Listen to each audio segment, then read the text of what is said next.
Live from downtown Detroit, Local 4 News at 5 starts now. We begin tonight with a UAW strike on the Detroit 3 automakers. Live pictures here of GM World Headquarters. Union President Shawn Fain says there's been a major breakthrough in talks with General Motors, and it's surrounding one major sticking point. And that breakthrough surrounds battery plants. And Shawn Fain says GM has agreed to put those plants into the master contract. Thanks for being with us. I'm Kimberly Gill. I'm Devin Skillian. Those battery plants have been a problem in these negotiations all along. Let's get to Sean Lay, who is live at Solidarity House. Shawn Fain, has expanded the strike during each of these Friday announcements. That did not happen today.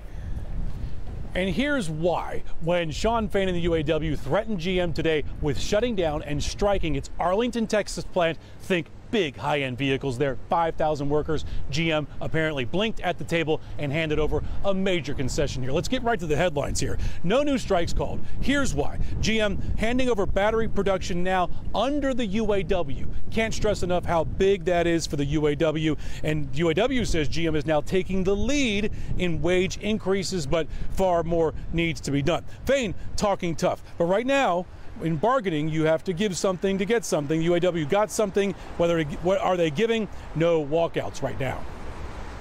And I'll tell it to you straight. The billionaires and company executives think us auto workers are just dumb. They think we don't get it. They think we only understand the power of a supervisor yelling at us or an assembly line coming at us. They look at me and they see some redneck from Indiana. They look at you and see somebody they would never have over for dinner or let ride on their yacht or fly on their private jet.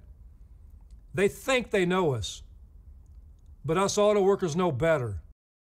A lot of tough talk there from Fain, but we understand big-time progress being made at the bargaining table. Stellantis with this statement. Mark Stewart, the CEO, says about a contract, it would be one that fairly rewards our workforce while preserving our ability to compete with non-union manufacturers.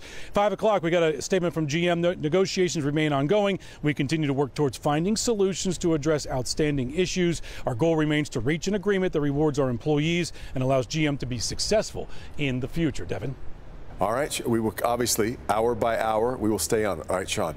Now, our other top story at this hour.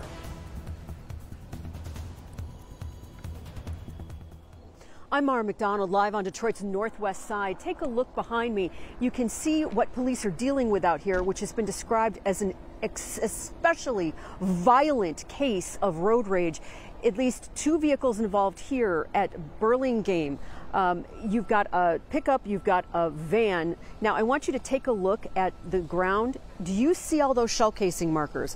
What I've been able to count so far is about 17 shell casings total. Police confirming for us that 1 woman is dead out here. Another adult man has been taken to the hospital. In addition, you've got the scene here about a mile away. You've got another scene that is connected to this. So 3 vehicles total, 1 person dead, another person taken to the hospital. We are live on Detroit's northwest side. Homicide just arrived. As we get updated, we'll come back to you. I'm Mara McDonald, Local 4. All right, Mara. Now, we are getting our first look today at the father charged after his 8-year-old son was shot in the head. 27-year-old Kayvon Barrett faces 4 counts of second-degree child neglect after police say the child found an unsecured handgun and pulled the trigger. Priya Mann is live on this story. Priya, any update on how that little boy is doing tonight?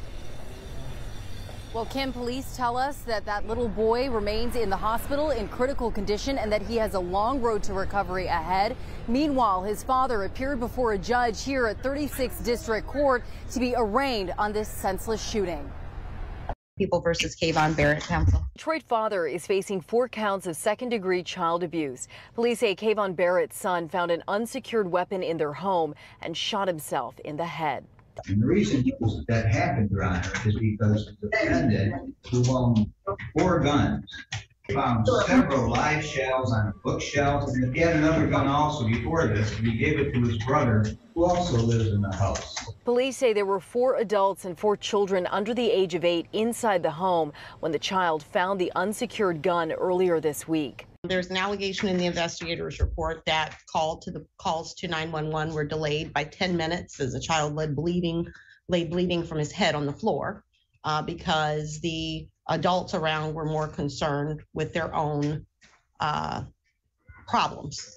The 8-year-old boy was rushed to the hospital and his 27-year-old father was arrested. Doesn't have prior criminal convictions, but what the investigator's report does list is a CPS history, and all I can think is these poor kids as I read it. In 2 visits dating back to 2018, Child Protective Services detailed findings of physical neglect and abuse. The judge set Barrett's bond at $100,000 cash. There are sustained charges of neglect prior. We now have a charge involving, you're right, at least a level of neglect that's now led to a child being, having a gunshot wound to the head from which we all, hope and pray he will survive. Now, if Barrett is able to pose that $100,000 cash bond, he must wear a GPS tether and he can't live with any minor children. He'll be back in court at the end of the month. Reporting live from 36th District, I'm Priya Mann, Local 4. And let's hope that 8-year-old pulls through. Priya, we appreciate your report. Well, tonight, family members are talking about their devastating loss after a crash Monday along the lodge. Crash happened when a driver slammed into the back of a box truck that was stopped, with part of it sticking out onto the freeway. One woman was killed, another adult, and 3 children were injured. Megan Woods has been talking with the family. Can't really imagine what they're going through, Megan. Devin, Kimberly, it's heavy. They wanted to make sure that everyone knew who they lost in that crash. 32-year-old Chantal Perry was a wife. She was celebrating 12 years with her husband this month. And then she was a mother of 3 who were inside that car. One of them is still in the hospital recovering. Family described Chantal as a firecracker. Out the bunch, but she was really like the most happiest, the most joyous. She would help anybody. That's what makes these last few days so hard. I'm never going to be the same person again. I don't find too many people that was like her. Chantal and Dakota were cousins, their birthdays just a day apart. We've been together since in the crib, like baby bottles in the crib. Like, I call her my right-hand man. The image of what's left of the car she was driving in is even more harrowing. That broke my heart. A male cousin and Chantal's 3 children, ranging from 14 to 7 years old, were in the car too. Family says while the children's wounds will heal, emotionally, mentally, it's going to haunt them and it's going to be rough for the rest of their life, because it's nothing like a mother's love. And they just going to need a lot of support and just a village. We're just asking for prayers, asking for support, just to continue support for our children, because they don't have a mother anymore. And we all got a long road ahead of us. It's going to be long and hard. They have her burial arrangements taken care of, but the family has created a GoFundMe to better support the children as well as her husband, Joey, during this difficult time. And as for the crash investigation, we reached out to MSP. They say that is ongoing. Back to you. It's just heartbreaking. All right, Megan. Detroit police have identified the suspect in the shooting yesterday morning right in the heart of downtown Detroit. Police say D'Angelo Davis pedaled up on a mountain bike and then pulled the trigger on a 36-year-old near the intersection of Adams and Woodward. The victim remains in critical condition. Chief White says Davis has a history of mental illness. This is yet another example of this mental health crisis failing our community, failing our department. This person should be in a long-term treatment facility, yet they are walking the street armed with a weapon. Davis was last seen wearing a gray hoodie and black pants on a white mountain bike. We take a look at live pictures from Ford Field. A little less than 48 hours from now, the Lions will take the field against the Carolina Panthers. Now, the Lions took on the Panthers in the final game of the preseason. Didn't see a whole lot of starters play in that game, but a few injuries since then. Hobie's in for Bernie tonight to help get us geared up for the game. Lions are pretty big favorites here. In that game, Bryce Young did play. He had a touchdown pass, but This is something completely new in the regular season. Yes. But to your point, yes, it's been a while since the Lions were projected to win by this big of a margin. The Lions are 10-point favorites on Sunday. That's the most they've been favored by in a game since 2017. That game, by the way, was against the 0-16 Browns. Sunday's opponent, they're also winless. The Panthers now the only team in the NFL without a win this season. The Lions look to win their third straight game on Sunday after impressive showings against the Falcons and the Packers. They have the division lead right now, and their confidence continues to grow. But Dan Campbell says there's no time to let up against a team that's ready for an upset. It's going to be a dogfight. I mean, this team's not, you know, and I say that every week. I mean, they're not going to just come in here and give a win away. You know, they're coming in here to fight. I mean, and that's why I bring up the point. We know exactly what this is. We've been there, done that, man. When you're scratching, clawing for everything you can possibly get, you lost 4 in a row. I mean, I know exactly what they're thinking, you know. So we'll be ready.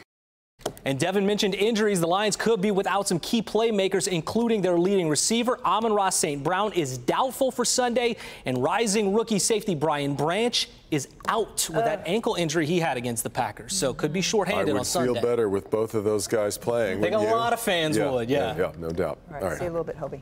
All right, let's get outside, check on some live pictures. Sun shining right now over Mount Clemens High School. Be a little bit cooler right now, but still pretty good night for Friday night football, right? Yeah. It's going to be a bit of a different story, though, for Saturday and Sunday. Yeah. Let's get over to Kim Adams with more on your forecast. It's my high school. That's where I graduated from. Battling Bathers. That was a nice surprise. 68 right now at City Airport, 66 in Mount Clemens, 63 in Pontiac, mid-60s at Metro Airport, but we won't see 60 for quite some time. Temperatures are just a smidge warmer than they were yesterday, but we're headed in the opposite direction for the weekend. We're also tracking some showers. Right now it's dry in Metro Detroit. So as you head out to some of these Friday night football games, or maybe you're going to dinner, you're probably not thinking about rain because it looks so nice out right now. But if you look back out to the west, there are some showers that have already crossed Lake Michigan, moving through Holland, Grand Rapids, and Kalamazoo. And they are going to move here to Metro Detroit in the next several hours. Tomorrow we could see a spotty shower, but our high only reaches 55. We'll talk more about the cold weather and the chance for frost coming up.